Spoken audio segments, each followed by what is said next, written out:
நாட்டின் நீதித்துறை கட்டமைப்பு சுயாதீனமாக இயங்கும் என நாம் நம்புகின்றோம். அதனை அரசாங்கம் உறுதி செய்ய வேண்டும். எனினும் அரசாங்கத்திற்கு ஏற்றாற்போல் அரசியல் செய்ய நாம் தயாரில்லை என பொதுஜன பெரமுனவின் தேசிய அமைப்பாளரும் பாராளுமன்ற உறுப்பினருமான நாமல் ராஜபக்ஷ தெரிவித்தார். வழக்கு விசாரணைக்காக கொழும்பு மேல் நீதிமன்றத்திற்கு வருகை தந்த நாமல் ஊடகங்களுக்கு கருத்து தெரிவிக்கும் போதே இந்த கருத்தை வெளியிட்டார்.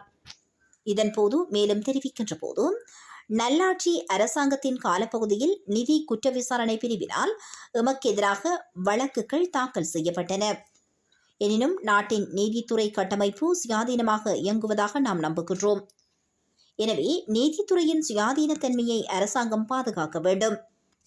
வழக்கு விசாரணைகளின் போது எமது நேர்மைத்தன்மையை நாம் நீதிமன்றத்தில் நிரூபிப்போம். அரசாங்கத்திற்கு ஏற்றாற்போல் அரசியல் செய்ய நாம் தயாரில்லை. எமக்கு என்று ஒரு கொள்கை உள்ளது. எமது பிணைப்பு மக்களுடனேயே உள்ளது.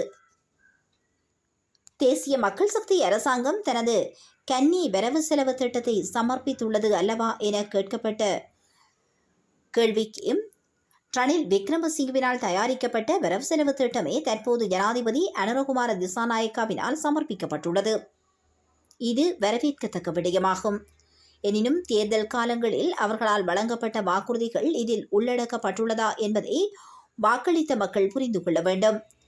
ரணில் விக்ரமசிங்கவினால் தயாரிக்கப்பட்ட 3வது வரவு செலவு திட்டத்தை மாற்றம் செய்து அவரை விட சிறப்பாக தற்போதைய ஜனாதிபதி அனுரகுமார திசாநாயக்கா முன்வைத்துள்ளார் என்றும் அவர் தெரிவித்துள்ளார்.